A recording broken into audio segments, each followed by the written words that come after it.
to get notified when a new video gets uploaded. Don't miss out on our dynamite lineup.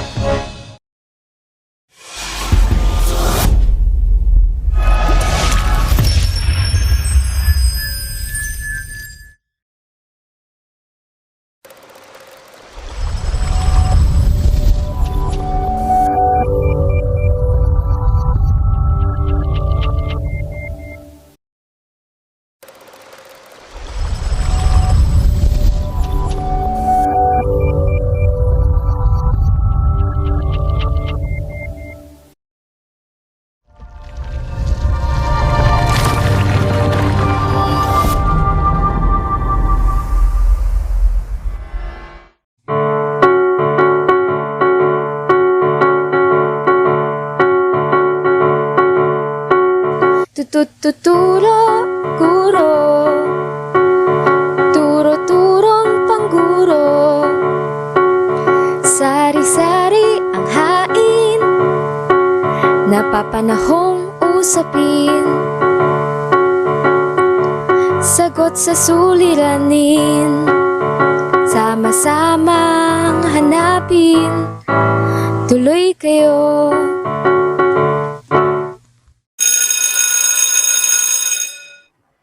Yan, magandang gabi, mayong gabi mga katribo. Nandito na po tayo sa isang bagong episode ng Radyo Turo-Guro Math. Masarap na usapan. Hapunan ay karunungan. Ako po si Teacher Mac, ang Chinoy Cutie ng Cebu. At ako po si Teacher Rita. Welcome sa Radyo Turo-Guro Math tuwing Martes. Hatid sa inyo ng DZRJ Radio Bandido, AHA Learning Center, Ateneo Teacher Center, at ang aming executive producers, Mr. Jack Nang Jr. and Mrs. Rachel Nang. Yan, thank you po ulit sa lahat ng ating mga partners sa mission na ito. Sa mga katribo, iniimbita po namin kayo mag-like at mag-subscribe dito sa DZRJ 8:10 AM Voice of the Philippines Facebook page at ang RJAM News na YouTube page. Mag-subscribe kayo at mag-click on the bell icon para ma-notify kayo kapag may bagong mga video ang Teleradyo Bandido. Siyempre, iniimbita din namin kayo sumali sa Tribe Today group sa Facebook. Muli, Tribe Today. Mag-participate tayo dyan, mag-comment, mag-like, at mag-share ng mga insights niyo tungkol sa show natin every Tuesday and siguro every day na nakikinig kayo sa ating Radyo Turo-Guro. Yes. Mga katribo, gusto ko kayo lahat batiin. Sa lahat ng nakikinig, mag-iwan lang po kayo ng mga tanong or insights dito sa ating comment section at baka may shoutout namin kayo. Share niyo ang show natin sa lahat ng networks niyo. Teacher Rita, last week nasimulan natin ang ating Performance Task Month. Ang ganda ng insight na nakuha natin mula kay Sir Jolo tungkol sa pagbuo ng mga good and successful performance tasks. Yun pala, Teacher Rita, it's a question of having a clear definition of what a performance task is and learning how to properly scaffold lessons so that they build up towards the students being ready to do the performance task. Tama ka, Teacher Mac. Isa pa ring area of confusion ang performance tasks sa maraming mga math teacher. So, sana maging kapaki-pakinabang sa kanila ang tanong na nasasagutin natin para sa episode na ito. What makes a good performance task? Yung totoo yun, Teacher Rita. So, mga katribo, muli, for the rest of the month, sasagutin natin ang tanong na what makes a good performance task. Sobrang interesting po ng topic natin, Teacher Rita. At part 2 na ito, mga katribo, ng ating performance task month. Kaya may inimbita po kaming balikbayan dito sa show na ito para ituloy ang part 2 ng ating series on performance tasks.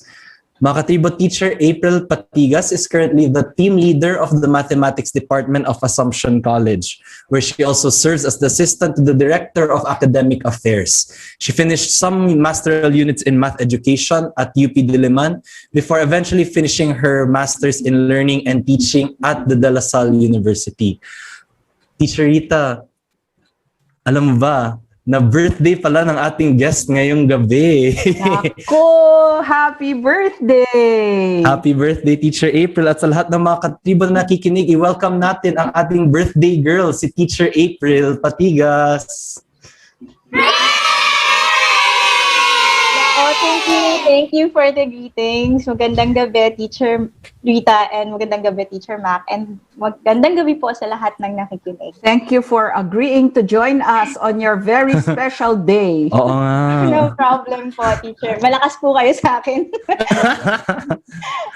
So it's really an honor to be here again. Tapos I agree po with Teacher Mac na napaka-interesting po ng topic for this month of April.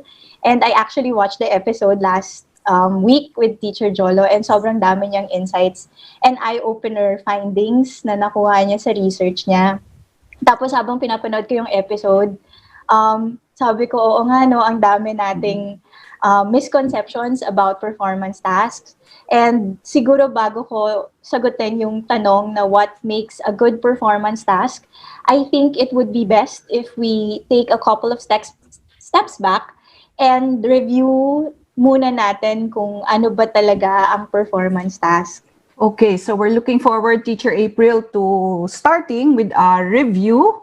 So, sige, go ahead. How do we define performance tasks? Okay, so if kilala niyo po si Jay Mactay, one of the proponents of UBD, he basically performance task, he defined it as any activity or assessment that requires a student to perform, to show or demonstrate acquisition and mastery of knowledge, the understanding and proficiency. It can be in the form of actual performance like dribbling a basketball, baking a cookie, performing the basic operations, or it can also be in the form of a product like a news article or an essay or a budget proposal or maybe an investment plan. Pero kung mag-i-stick ka lang doon sa definition na yon, masyado siyang simplistic. May mga certain characteristics kasi ang isang activity or assessment para matawag natin siyang performance task. Wow, okay. So, mas may depth pala talaga ang performance task. Baka makatulong sa ating mga katribo, Teacher April, kung baka pwedeng maipaliwanag kung ano ang performance task at kung ano ang hindi performance task or PETA. Baka pag pinag-usapan natin kung ano ang performance task, baka hanggang next year na tayo mag-uusap dito. So, ano kaya ang pangkaraniwang mga examples na akala ng math teacher na PETA na, ngunit hindi pala siya PETA? Okay. So, unang-una, kailangan nating tandaan na ang PETA, dapat nagpapakita siya ng application ng knowledge and skills. So, like what application of knowledge of skills na natutunan ng mga bata doon sa unit or doon sa topic. So, tulad nga ng sabi ni Teacher Jolo last week, the math should be present in the task. Hindi siya performance task if kayang gawin ng bata yung task nang hindi niya kailangan matutunan yung mga knowledge and skills dun sa topic na yon. So, an example, probably if you're discussing addition and subtraction of fractions, tapos ang PETA na pinagawa mo is a poster enumerating the steps. Hindi siya magandang example ng PETA. Bakit? Kasi kayang-kayang i-Google yung sagot dun or kaya mong pumunta ka lang sa isang textbook tapos kopyahin mo lang. So, hindi technically, the student doesn't need to learn how to add and subtract the similar fractions. Kaya siya hindi magandang example ng PETA. Pangalawa, performance tasks are usually open-ended and complex, and there are many ways to do the task. It's not a performance task if you are expecting only one way of doing or only one answer. So kung babalikan natin yung example ko, yung poster na enumerating the steps, talaga namang there's just a set of steps for how to add and subtract. So there's only one answer for that. Next, a performance task or a PETA needs to have authentic context. Dapat makita ng bata yung relevance nung ginagawa niya and kailangan realistic ang conditions and constraints para alam ng bata yung gagawin niya. Kasi I've seen some PETA na sobrang broad ng instructions. Tapos hindi mo na alam kung ano ba talaga dapat gawin dito kasi walang constraints, walang limitations. It is not a PETA if it's really, really, really broad, and it's also not a PETA if the students are just plugging in numbers into formula, tapos following a single algorithm lang. And the next, a PETA needs to show evidence of transfer of learning to messy situations.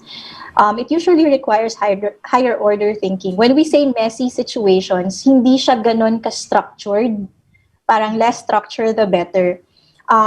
It's not PETA if you're only assessing the lower end of the Bloom's taxonomy, like recall, enumerate, yung mga ganon. Hindi siya masyadong mako-consider na a very good PETA. And lastly, my favorite characteristic of a PETA is that performance tasks are multifaceted. It does not assess only a single skill or a single topic. The more, the better. And what I like about PETA is usually decision-making and reasoning skills are required from students. It's not PETA if sobrang simple lang nung kailangan gawin ng student, or if pag isang skill lang yung dapat niyang ipakita, or you're just assessing one topic. So those are some characteristics of what is a PETA and what is not a PETA. Teacher April, sinabi ni Teacher Jolo, ang dapat focus pag-design ng PETA ay level of cognitive demand. And when we were preparing, when the three of us with Teacher Mac were discussing what we would be doing for this show, nag-agree ka kay Teacher Jolo at sinabi mo na dapat siguraduhin ng teachers na mataas ang complexity ng task. Can you explain this further to our viewers? Okay, so for that, I think this diagram would help to understand what the complexity, the different levels of complexity. So I just want to recognize that this was made by Teacher Rita. Teacher Rita po. Grabe, iba talaga yung co-host ko. Di ba? Teacher April. Oo nga, so, di ba, ginagamit na natin course ang kanyang mga ginawa. Together with Father Johnny Go. So this helps us visualize the different levels of performance task. So it has two axes, para siyang Cartesian plane. So the horizontal axis, or the x-axis, represents the continuum between the difficulty of the subject matter. So you have easy subject matter all the way to difficult subject matter. And then the y-axis, vertical axis. I'm vertical. The vertical axis shows the continuum of complex performance from simple performance demand all the way to complex performance demand. So makikita nyo dito sa grid na to, or sa plane na to, is that you can actually have easy subject matter plus simple performance. You can also have difficult subject matter, pero yung ibibigay mong task, simple performance lang ang required. And then dun sa bandang taas, pwedeng easy subject matter, but very complex yung task. And you can also have, of course, difficult subject matter and complex performance. So this quadrant actually helps us see the different levels of performance. But what I really like about this, di po ako sumisip-sip, pero what I really like about this is it gives, you don't have to go to the upper right quadrant right away. Hindi mo kailangan i-achieve kagad yun. It gives us comfort. When I saw this, it gave me comfort na, okay, pwede naman pala akong magsimula sa easy subject matter and simple performance lang. Kasi nakadepende yan kung ready yung bata or yung teachers. So hindi kayo na kailangan complex kagad yung gagawin mong performance task. So pwede tayong mag-relax and mag-chill. So to help us understand more what I mean by this grid, I actually prepared some examples of performance tasks that we use in assumption during remote learning. I hope tama yung pag-classify ko sa quadrant. Yes, and it's just to aim for the two upper quadrants. Yes. Interesting. Alam ko handa-handa Teacher April ng mga PETA na yun. Pero teka lang, may mga shoutouts tayo dito from Karina Eusebio Sarmiento, Hides Estrada, Angel Landicho, Jess Gonzalez, happy birthday, pretty Miss April. Galing din kay Mirna Suwa, isang suking taga-subaybay. Teacher April, a blessed happy birthday. At mula din sa ating suki, Mamaya Tumalan, happy birthday po, Teacher April. Thank you. Wow. So all the way from Bohol din, my birthday greeting. Thank you. So Teacher April, can you tell us a little more dun sa mga performance tasks na inihanda niyo po? Okay, so so this one is a grade 1 performance task. Their topic is about measurement. They have two goals here. One of the goals is communication, and the other one is to use simple math tools to measure physical quantities. So kung makikita niyo po dito, the main task of the students is to describe items in their house through numbers. So, nagsukat yung mga bata. So, remote learning to. Una, pinoblema namin paano namin gagawin. Tuturo ang measurement. Totoo, oo. Paano namin tuturo ang measurement sa grade 1? So, nagawa naman ng paraan. So, nagsukat yung mga bata using items available in their house. So, meron silang paper clips, meron silang mga toothpicks, meron silang mga crayons. So, they use that. And then afterwards, they actually have to write 1 to 2 sentences about the items that they measured.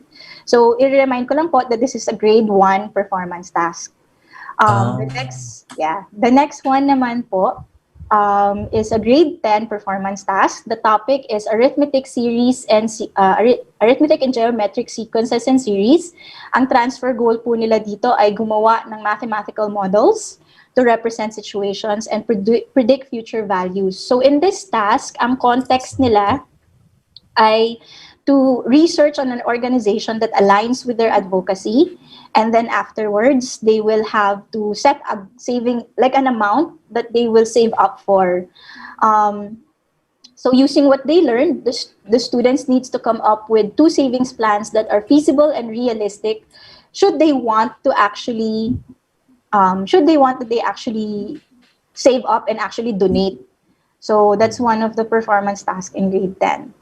And then grade 8, the next one, in grade 6 PETA naman, the topic is about percentage, and the goals of the students is to explain their thinking, to reason out their answers by constructing informal arguments and providing evidence. Of course, syempre kasama sa goals dito yung computing for the percentage base and rate. Dahil yun yung mga goals namin, this PETA actually required the girls to apply what they learned in percentage to prove or disprove a news report claim. So these are real data. COVID cases data was used for the context of the PETA, and then the girls actually have to compute whether the claim is correct or not, and then reason out. And then lastly, I have grade 10 performance task again. This one naman is for logarithmic functions and equations. Their goal for that one is, again, making mathematical models to represent situations and to predict future values. In this task, the role of the students is kind of like a financial advisor. Usong-uso yan ngayong pandemic. Open-minded na daw sila. Ang dami nag-offer ng mga, di ba? Actually, oo nga. Oo. So that's their role. They need to make an investment plan that would suit the needs and conditions of their clients. So the students actually research on different available investment plans. Pwede sa bank, pwede sa insurance, and other available investment plans na available out there.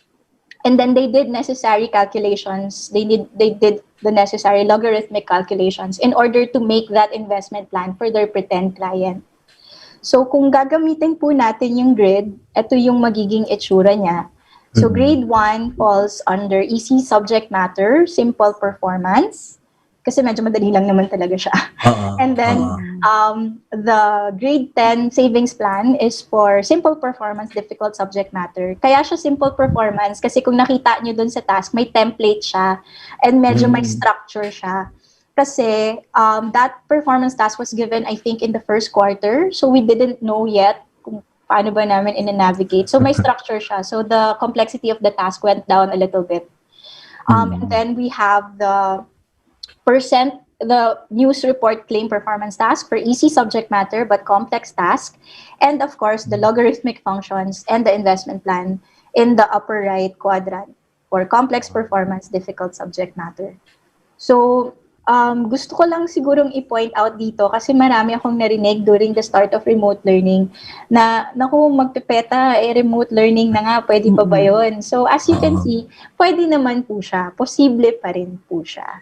I think what I really like there is that very intentional kayo. Hindi yung akala ninyo ay very complex na pala hindi, very routine pa rin, no? Ito talagang alam ninyo na hindi muna natin pwedeng gawing very complex kasi hindi pa kaya ng mga bata. So, bagamat easy ang subject matter at simple ang performance, meron pa rin mga decision components doon like what items in the house and the measurement and so on. No?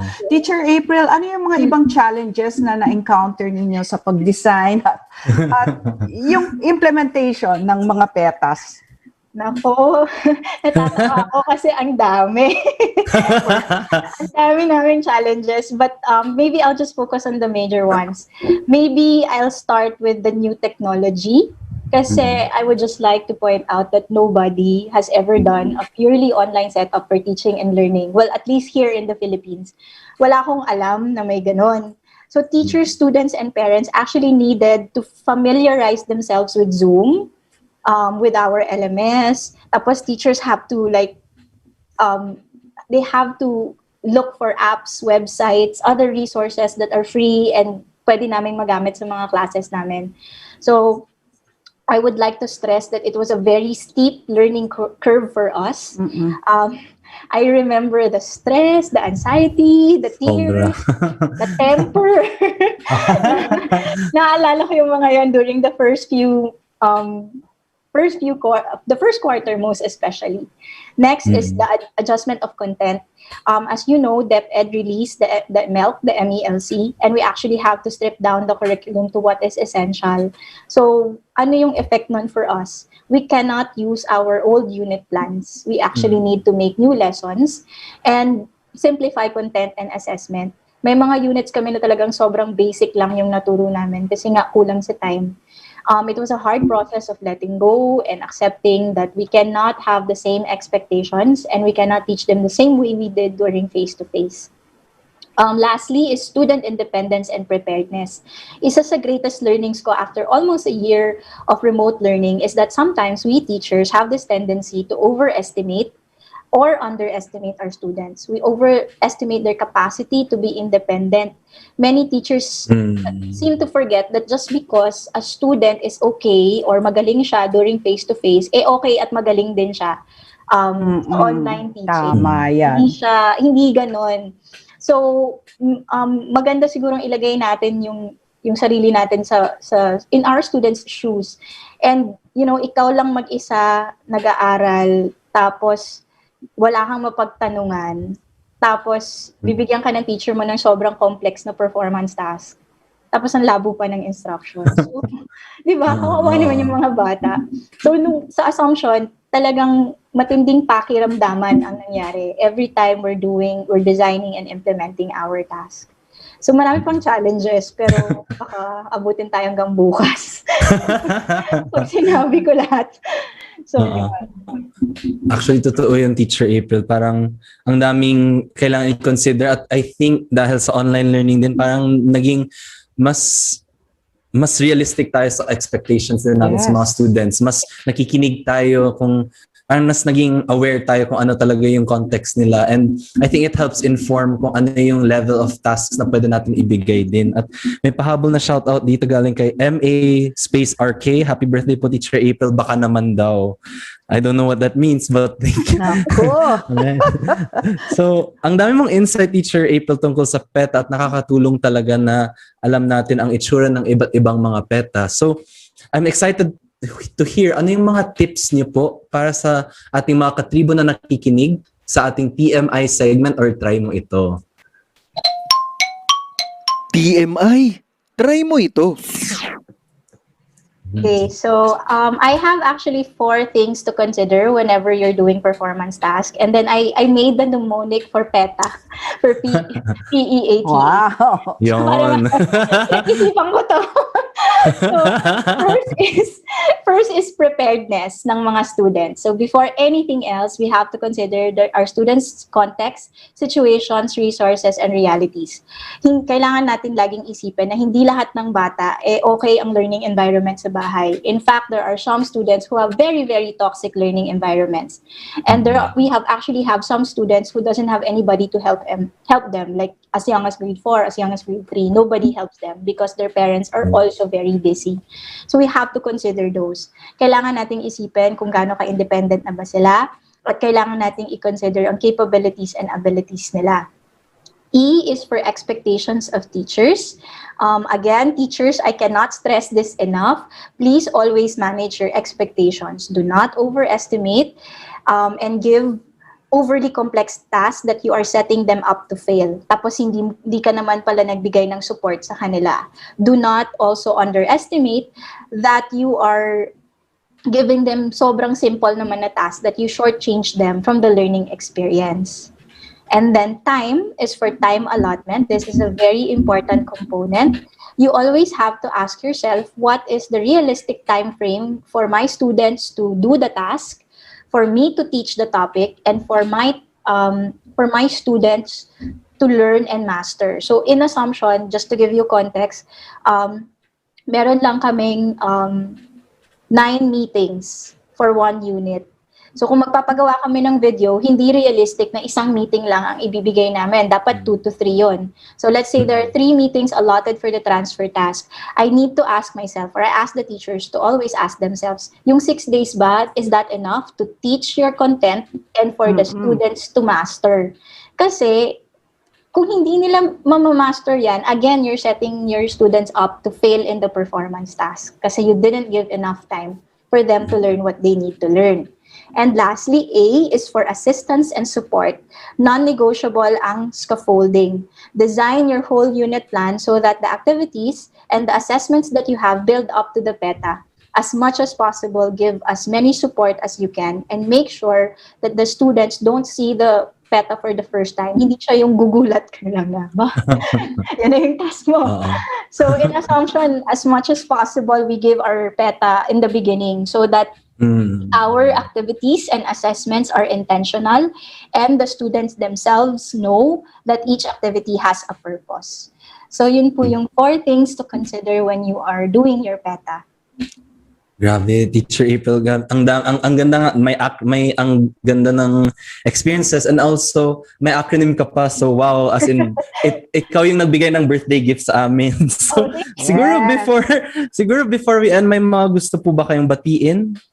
Siguro, bago tayo mag-end sa ating huling hirit.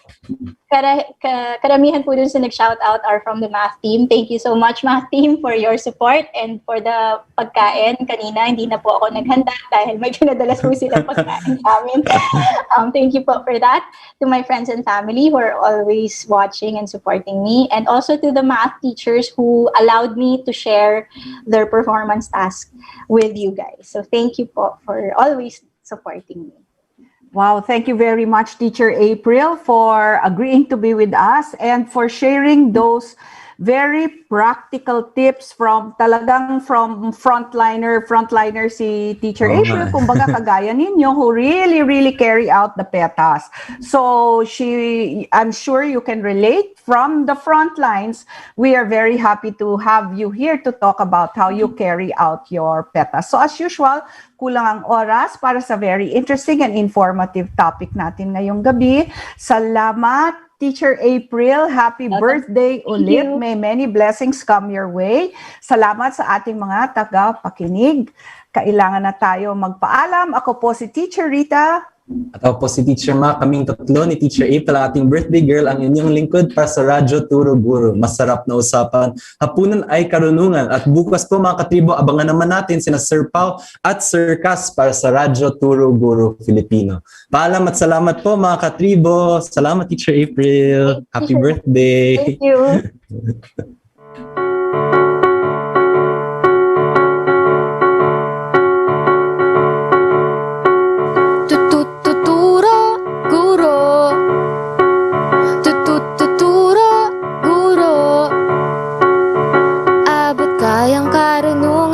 Sa mga guro't magulang, usapan at kwentuhan para sa'yo.